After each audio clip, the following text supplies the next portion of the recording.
Hello everyone! Бүгін сіздермен subject pronounдар мен possessive adjective'дарды қарастырамыз. Жалпы бүгін өтендеп тұрған subject pronoun және possessive adjective дегеніміз ағылшын тіліндегі есімдіктердің түріне жатады. Ағылшын тілінде де, дәл қазақ тілінде де 7 түрлі есімдіктің түрі бар. Солардың ішінде бүгін 2 түрін қарастыратын боламыз. Ең бірінші, барлықтарыңыз білетін subject pronoun. Pronoun деген сөз есімдік деген мағынаны білдіреді. Есімдік деген ол зат есімнің орнына қолданылатын сөздер. Мысалы, менің атым Камшат болса, Камшат деген сөздің орнына ол деген сөзді қолдансақ болады. Камшат зат есім, ол деген ол есімдік. Демек, subject pronoun ол бізде жіктеу есімдіктері, сөйлемде subject бастауыш деген мағынаны білдіреді. Сәйкесінше сөйлемнің басында тұратын есімдік сөздер. Оларды менен кейін бір қайталап шығайық. I, мен.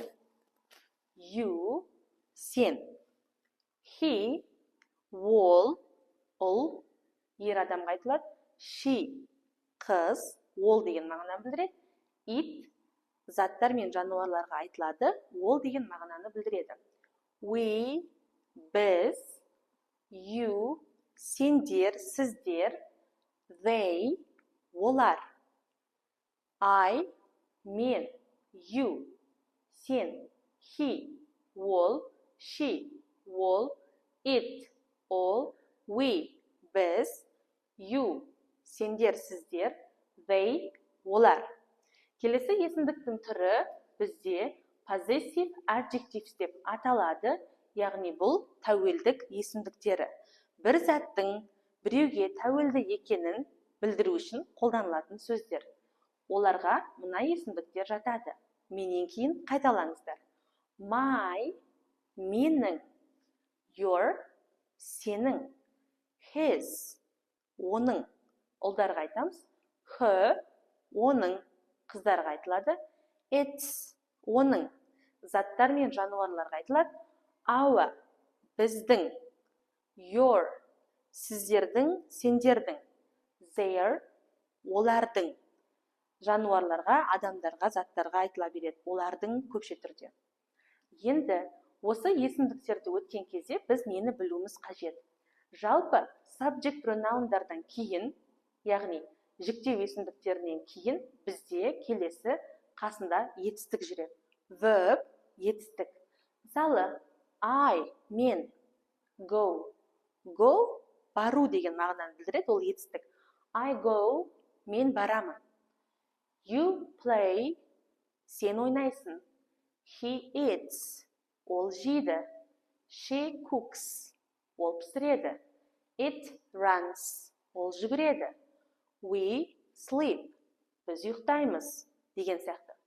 Келесі бізде possessive adjective, яғни тәуелдік есімдіктерден кейін, тәуелдік есімдіктер сөйлемнің ішінде кездеседі, олардан кейін бізде зат есім жүреді. Немесе тәуелдік есімдіктер сөйлемнің басында да тұруы мүмкін. Олардан кейін бізде зат есім сөз жазамыз міндетті түрде. Зат есім деген ол заттың атын білдіретін сөздер. Жекеше және көпше түрде болады. Мысалы, my, менің.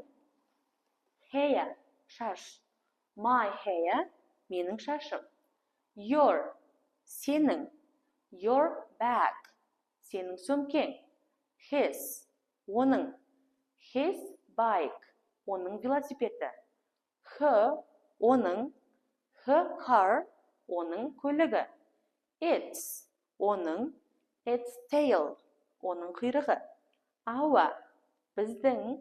Our house, біздің үйіміз. Their, олардың. Their job, олардың жұмысы. Ендеше мына мысалға назар аударайық. I am a teacher. I am a teacher. Мен мұғаліммін. I деген subject pronounнан кейін am деген to be етістігі тұр. Демек, бізде жіктеу есімдігінен кейін етістік келеді. Келесі, these are my shoes. These are my shoes. Бұлар менің аяқ киімдерім. My деген possessive adjective'дан кейін shoes, аяқ киім деген зат есім тұр. Демек, possessive adjective'дан кейін сөйлемде зат есім тұрады. Видеоны соңына дейін көрсеңіз, комментарий бөліміндегі осы бүгінгі тақырыпқа арналған тапсырмаларды орындап, бізге жекемізге жолдаңыз. Bye!